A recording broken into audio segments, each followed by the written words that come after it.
Body, the Planning and Zoning Commission meeting on November 4th, 2020 is now called to order. Can we get the roll call, please? Yes. Ahrens. Oops, here. Taylor. Here. Wenman. Here. And Nguyen. Present. And Commissioners Taylor, Commissioners Fessler and Wilson are not able to attend this evening. Okay, we have a quorum, so we can continue. Any corrections to the agenda, please? None. Okay, do we have motion to approve the agenda? So moved. Moved by Ahrens, Second. seconded by Taylor. On those who approve, say aye. Aye. On those who oppose, say nay. So motion carried 4-0. Any corrections to the minutes? Nope. No. Okay. Do we have motion to approve the minutes from the October 7th, 2020 meeting? So moved. Moved by Wenman, Second. seconded by Ahrens. We now vote on approving the minutes from the October 7th, 2020 meeting. On those who approve, say aye. Aye. On those who oppose, say nay. So motion carried. It's 4-0. Agenda item number 5. Public hearing request by Brian and Bessie Hall, Coralville Properties, BCH Investments and Second Avenue Investments to recommend approval of a land use amendment from mixed use to corridor commercial for 118 and 120 Second Street and 103, 105, and 105 and a half, and 107 on Second Avenue. So I now open the public hearing on this item.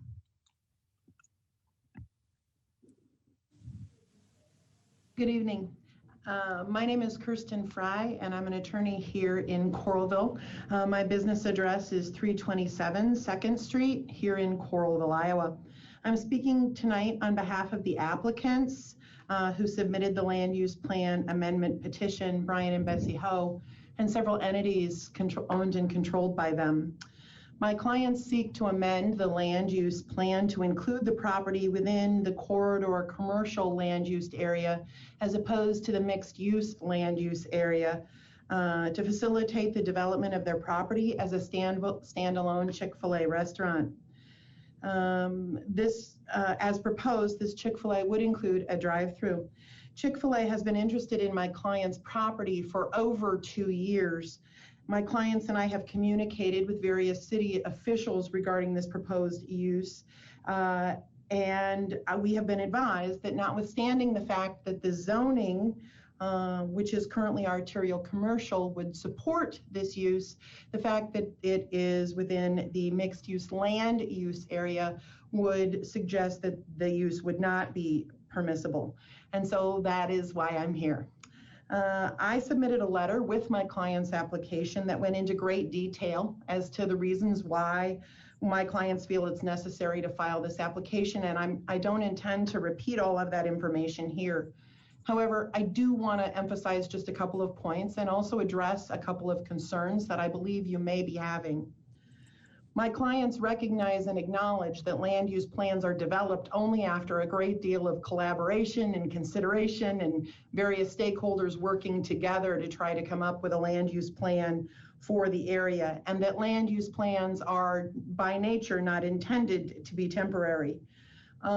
We recognize that in light of all that work that goes into that, changes to the land use plan aren't taken lightly. However, in this case, it's important to note that all of that careful planning and collaboration and deliberation that was done resulted in the fact that my client's property was designed as a corridor commercial area. It was only at my client's request about 4 years ago that it was changed to be included within a mixed use district. The reason for this request is that my clients have been interested in developing part of that area for more than 10 years. Some of the area included within the site, which is before you today, has been vacant since the 2008 flood.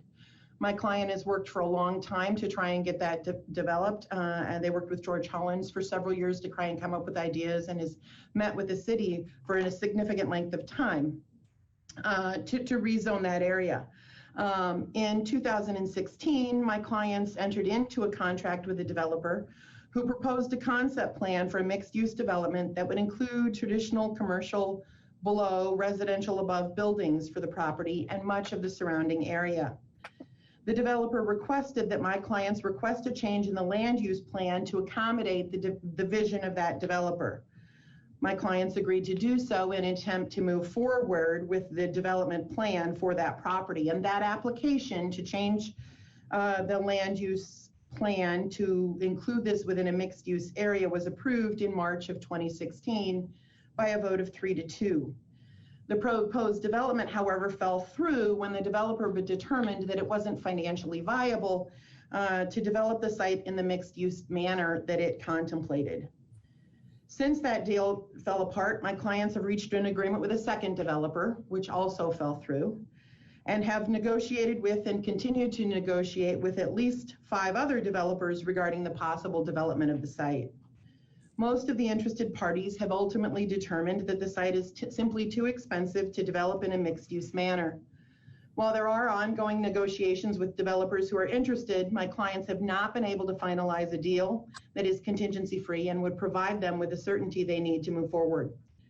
With that background, at issue before you tonight is whether it would be appropriate to include the property described in the application to be included in the corridor commercial zone. The site that we're talking about is shown on the plat before you. It's bordered on the north by 2nd Street, on the south by 1st Street, on the west by 2nd Avenue, and on the east by the existing Walgreens and Midwest One locations. For all of the reasons, I want to describe and enumerate for you the reasons I believe that my client's application should be approved. First of all of the reasons articulated in the issues and concerns section of the land use plan in 2014 still support the use of this property for commercial purposes. The location of the property is squarely in southeastern Coralville, a location that is in need of redevelopment and a vibrant gateway into the Coralville area. The development would be infill development that avoids sprawl and generates occupancy in an area that has been blighted and has in fact been vacant for more than 10 years, portions of it. Second, the 2014 report notes that this area should be considered for redevelopment for commercial uses that would complement the existing commercial uses. Those 2 commercial uses are the Walgreens and the Midwest One, which are located immediately east of the subject property. It is important to note that both of those existing uses have drive-through access.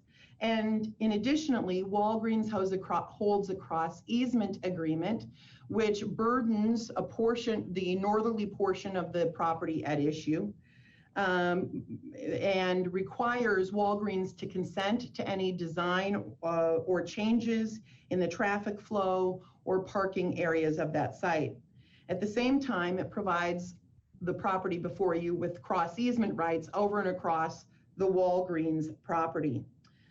Changing the land use plan for the property to corridor commercial would take advantage of the natural and inherent boundaries. Instead of having a boundary between mixed use and commercial without any sort of buffer or transition, 2nd Avenue would provide a natural transition and boundary between a mixed use area and a commercial area. Third, there have been significant changes to the market since the land use plan was amended in 2016. The number of mixed-use residential developments in Coralville has increased significantly, with those developments adding at least 685 rental units to the Coralville marketplace. In fact, according to the most recent market survey completed by Cook Appraisals, there were 2,124 rental units available in Coralville in 2019. The average vacancy rate has increased from 0.31% in 2015 to 1.63% in 2017 to 4.15% in 2019. Experts estimate that 2020 vacancy rates will be even higher. Meanwhile, average rental rates haven't changed, and in fact, anecdotal evidence suggests that they're declining. There's a significant concern among investors and among lenders that the rental market in the area may be or is about to be overbuilt. This places further downward pressure on the economic feasibility of a mixed-use development called for by the land use plan. Fourth, global COVID pandemic has impacted how the city should look at and consider its long-term development plans. The closure of restaurants for dining in and around has resulted in a huge demand for drive-through and curbside pickup options. Most analysts expect that demand to continue long after the crisis of the pandemic has waned, as consumers have expressed a preference to avoid contact and large crowds. Commercial, high-traffic areas such as this should be developed in such a way as to make that possible. Fifth, my clients understand that even if the designation of their property is changed back to corridor commercial from mixed use, it doesn't mean that they're guaranteed the right to put a drive-through on this site. My clients recognize that either they or Chick-fil-A will still need to go through the site review process and apply for a conditional use permit. However, I anticipate that you may be concerned about a use such as CFA being not pedestrian friendly or not compatible with a mixed-use development on the property to the west. I'd like to address that concern. As noted above, that transition already exists from the commercial use at Walgreens and Midwest One, both of which have drive-throughs, directly east of and adjacent to the property. By transitioning, by permitting the property at issue before you to be a corridor commercial designation in the land use plan, you provide a more orderly buffer and transition from commercial uses to mixed uses through the existence of Second Avenue. I would also note for you that this particular site plan provides access to the site from 2nd Street, 2nd Avenue, and if the property were to be resigned, also the potential exists from 1st Street. Therefore, there's multiple access points, meaning that traffic won't be overly congested. I'd also like you to pay particular attention to this rough draft of a sketch plan, which shows that there is abundant area for stacking of cars actually on the site itself to avoid the necessity to stack in streets or other public right-of-ways. My client has tried to market their property as a mixed-use development for years.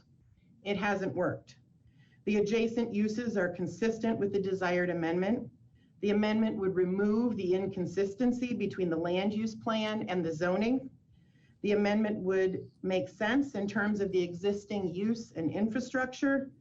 The amendment would be consistent with the land use plan as originally drafted and the goals and concerns set out therein. My client has a potential user who's a blue chip tenant who's prepared to make a multi-million-dollar investment in the city of Coralville with the development of a standalone restaurant use. I would respectfully request that the city of Coralville approve my client's application for amendment to the land use plan to return the property to a corridor commercial designation within the land use plan.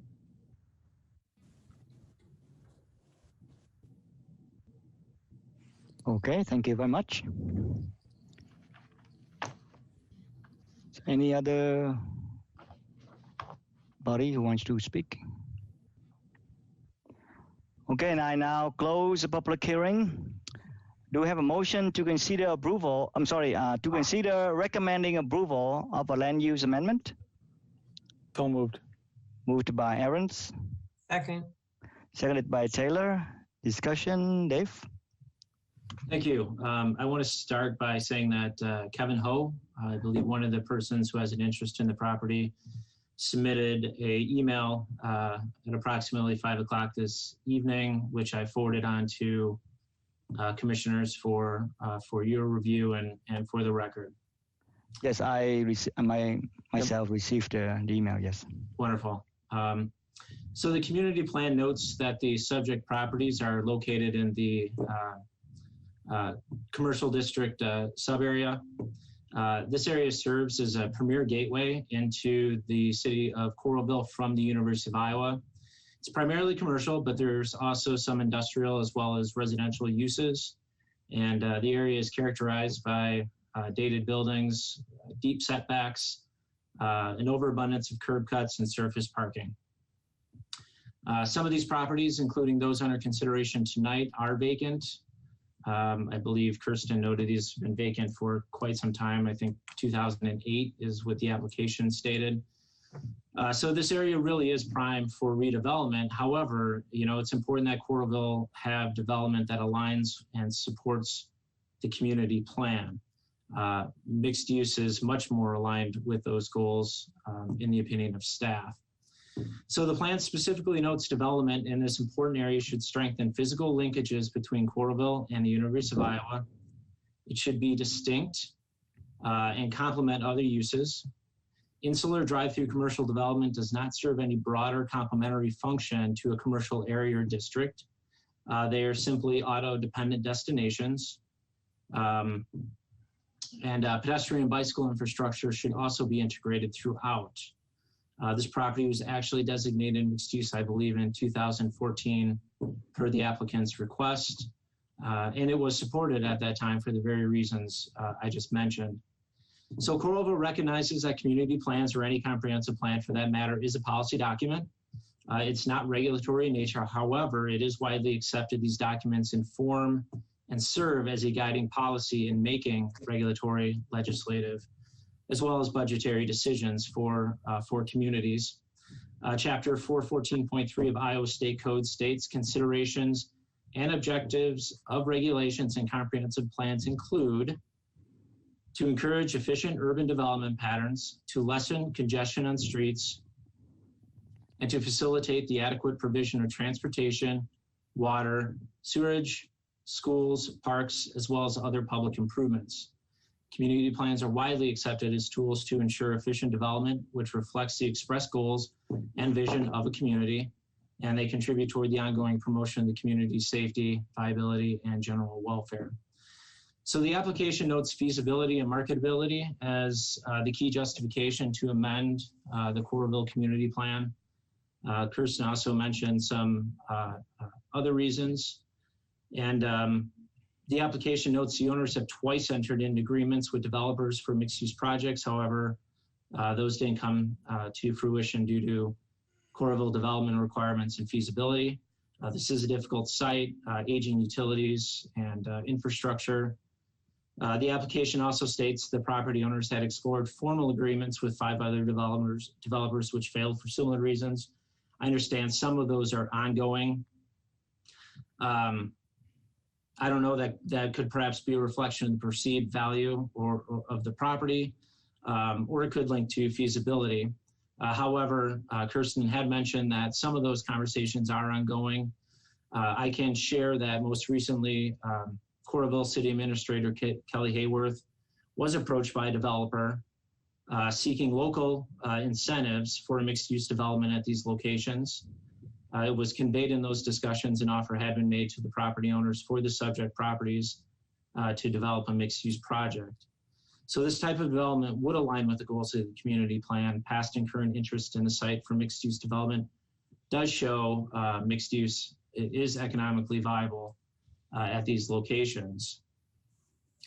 It's also important to note that any development here would happen in the floodplain. There are sections of the subject properties and adjacent roadways that range between 1 foot and 3 feet below the base flood elevation. Development in the floodplain is not possible without elevating the sites and or structures a minimum 1 foot above the base flood elevation. This may or may not require public and utility improvements that could potentially prevent single lot low density development. It's also important to remember that the request before the commission tonight is to make a recommendation to City Council to amend the Coralville land use plan from mixed use to commercial corridor. This is not, nor should it be, a consideration of any specific type of development, business, or franchise. It is also not a consideration of the developability of the site or how it is developed. There are many steps which remain to determine if and how this site develops. The charge of the commission is to only determine whether corridor commercial or mixed use is better supported by the community plan for this particular location. City of Coralville staff recommends denying the petition to amend the land use plan from mixed use to corridor commercial. It is the opinion of staff mixed use remains as appropriate today as it was when requested in 2014. Standalone drive-through restaurants represent low-density, insular, automotive-dependent development. They do little to build unique or distinctive areas and do not have a complementary effect or contribute to a sense of identity or sense of place that the Southeast Commercial District is trying to achieve. Mixed use was the correct designation 6 years ago, and based on the goals of the community plan, staff feels that remains the best use today. Mixed use is also economically viable and continues to be the most efficient and best urban development pattern for these properties. Before you tonight is a decision that will impact or potentially impact how the remainder of this very important area would develop in the future. I think the Southeast Commercial District plan, or in the community plan, describes what the vision is for that district, and whether or not these low-density single-use developments contribute to that can be a consideration and should be a consideration of the board or of the commission. However, again, I would just ask that the commission remember the request before them is specific to whether or not to amend the land use plan. That's all I have. Thank you. Thank you. Mr. Chairman, can I respond to just a couple of those Yes. issues that I want to point out? I know that Mr. Johnson expressed some concerns about the infrastructure and the concern about adequate parking and making sure that it was pedestrian friendly. I would point out to you that it is my understanding from our negotiations with Chick-fil-A specifically that this site is much, much larger than they would typically need for their site, but we expressed to them the city's concerns about the need for a pedestrian-friendly site and the need to have more than sufficient parking. And that is why when you look at the actual plan presented to you, there's such a big site with more than adequate parking and stacking directly on site. Mr. Johnson also mentioned that perhaps the reason these the former contracts with potential developers fell through would be my client's perception as to the value of their property. It is certainly true that my client do have a feeling for what the property is worth. They've owned those properties for decades. And it is possible and entirely possible that the values of the property for mixed use development aren't as great as the development value for commercial development. It wouldn't make sense for my client to redevelop the property as a mixed use site when its current use and its current commercial form is of higher value. So that I think is important to note. I also want to respond to Mr. Johnson's comment that the city administrator has been approached by the developer seeking city incentives. My understanding of those types of incentives, are often usually TIF rebates, and those often specifically contemplate that there's a gap between the financing available to the developer on the private market and what it's going to cost to develop in the site. If, in fact, the developer is seeking TIF financing, that tells me that what that means is it's not economically viable without the city's participation. What that tells me is that my clients are being asked to not pursue this opportunity because the city would prefer to see it developed in a different way when the market won't bear that and it requires the city to cover the gap.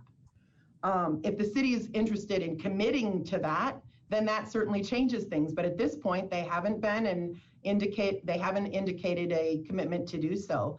And I don't think my client should be forced to not develop its property because there's a gap in the private marketplace.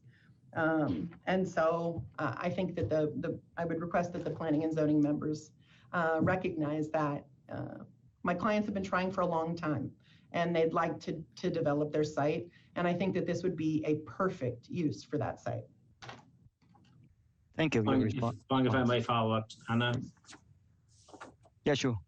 Please. So, Ms. Fry indicated, that it's the city's desire and wishes, and really what we're discussing tonight is what is outlined in the comprehensive plan and the land use plan, which is really a reflection not solely of the city, but also of those that participated in the planning process at that time.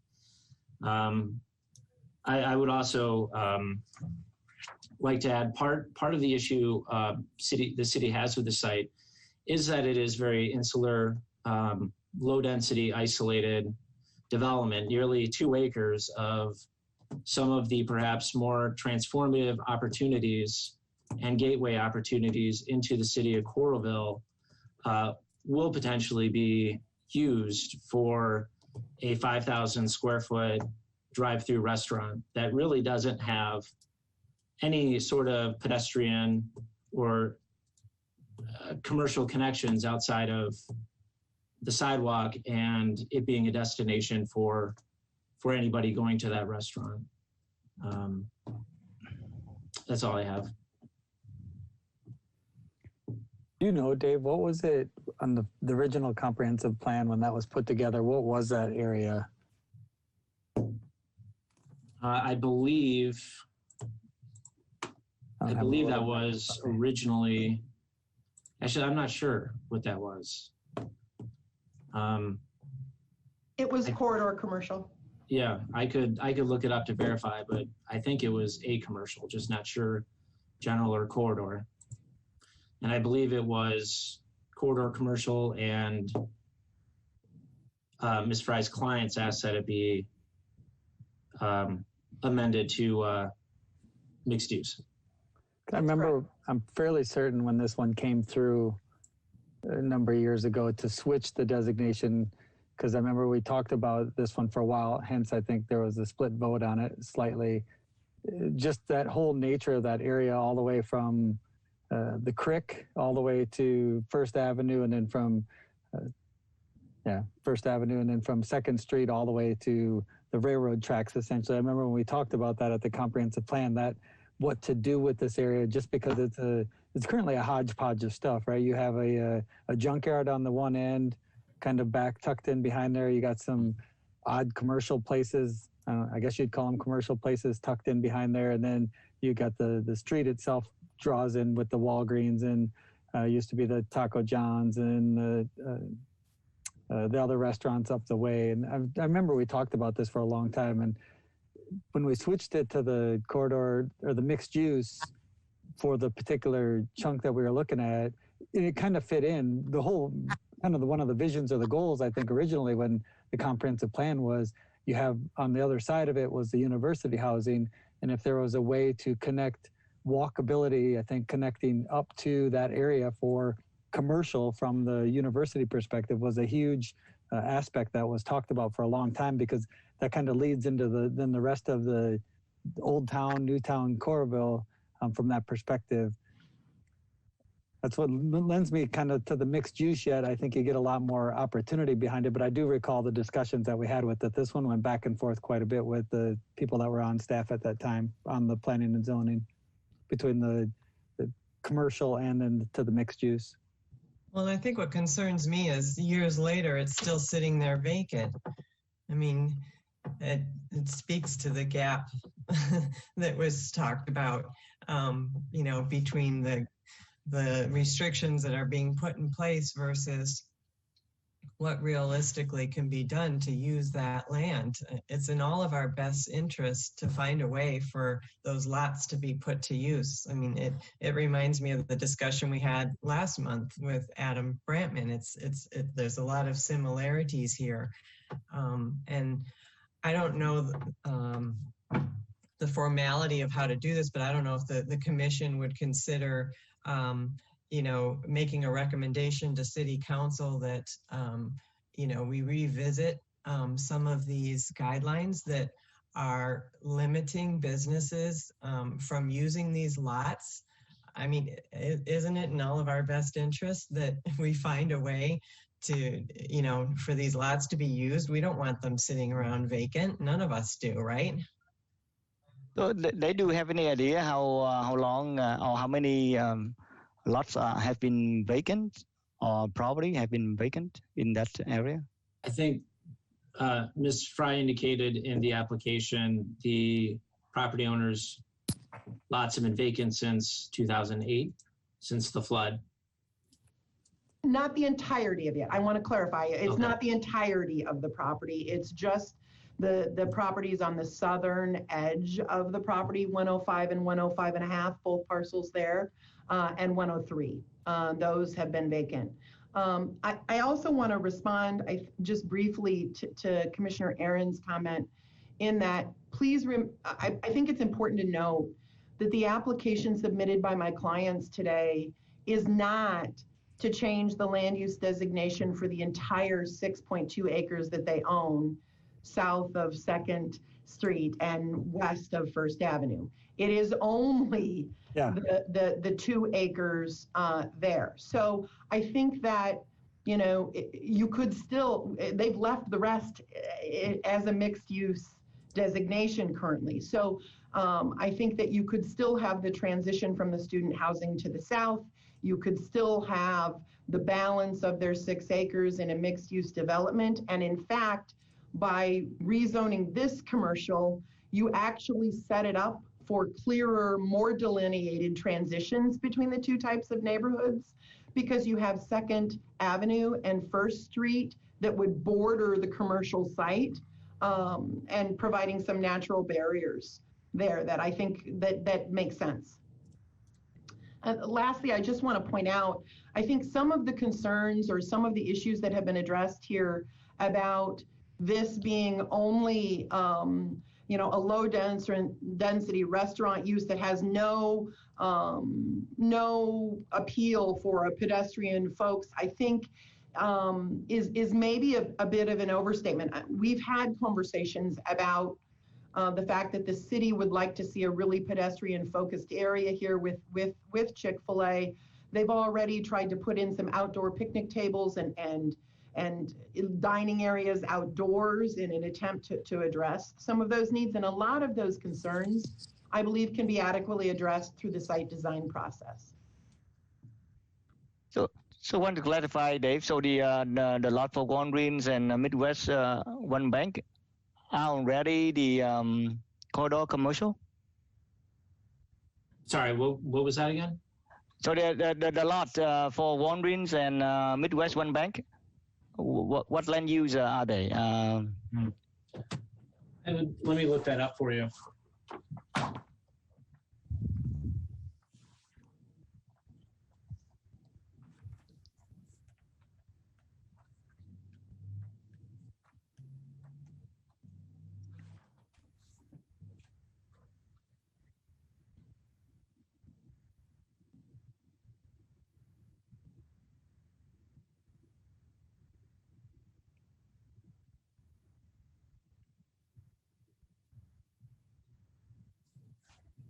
These appear to be mixed use as well. That is not my understanding, but I will look again.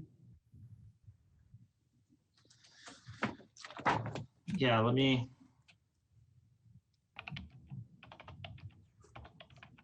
pull up a map here for a moment.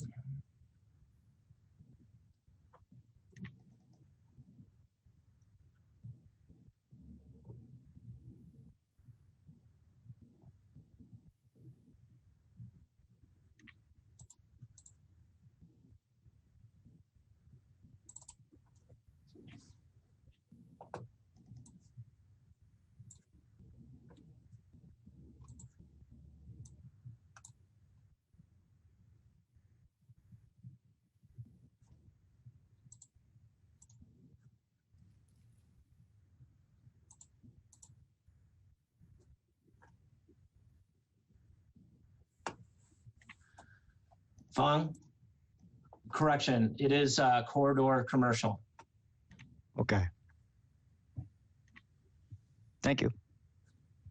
I agree with Laura. I would like to find a way to accommodate some development down there. Definitely would be better than what we have now.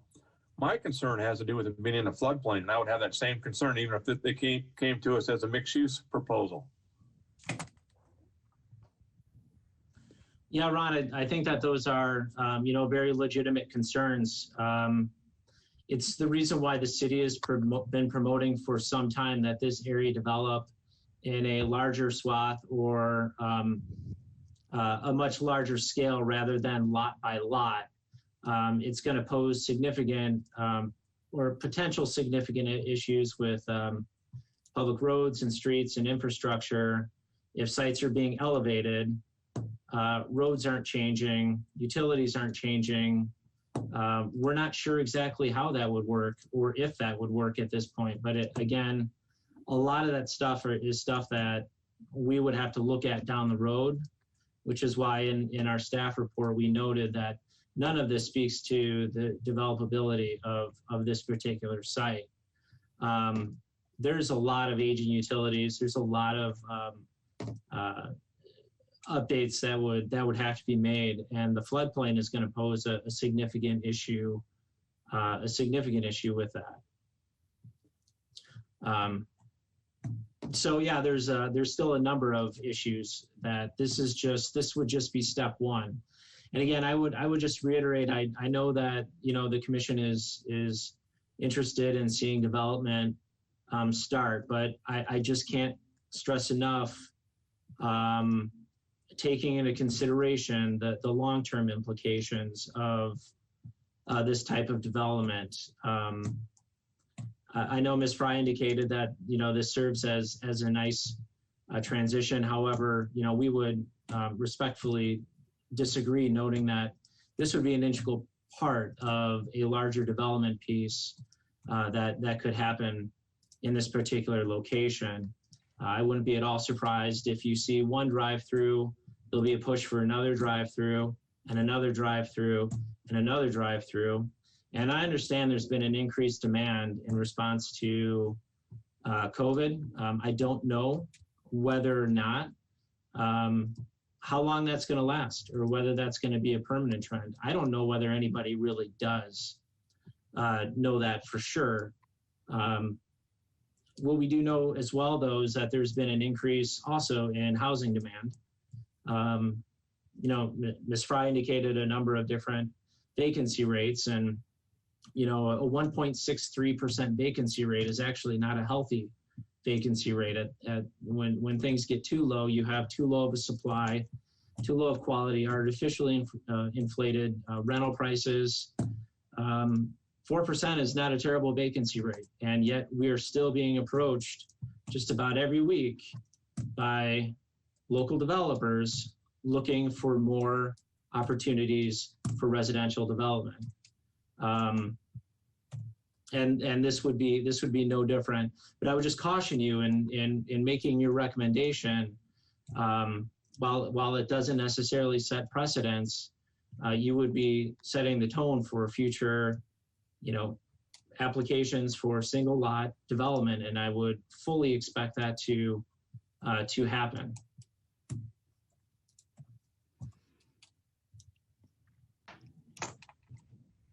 Ms. Fry, you want to say something?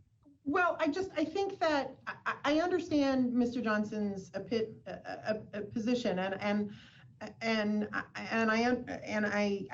mean, much of what he says is accurate. I think, though, that this particular piece of property, this particularly 2 acres, is very, very differently situated than a lot of other single lots throughout the area. This site is burdened by a cross easement agreement with Walgreens. I don't think that Walgreens is going to approve a 3 or 4 or 5-story building out adjacent to 2nd Street that blocks their visibility from their signage coming from the west. I'm very concerned about that. Even if I wanted to get that, there's a long-term lease with Walgreens that burdens this property. This property is sandwiched by First Street and Second Avenue, and it is already adjacent to corridor commercial land use designation. I think that it's very easy to make a distinction between this property and all of the other properties up and down the strip. I think it's uniquely situated. Okay. Thank you. Any other comments, questions? Okay, we now vote on recommending approval of a land use amendment. Can I have a roll call vote, please? Yes. Aaron's, Yes. Taylor, Yes. Wenman, Yes. and Wen. Yes.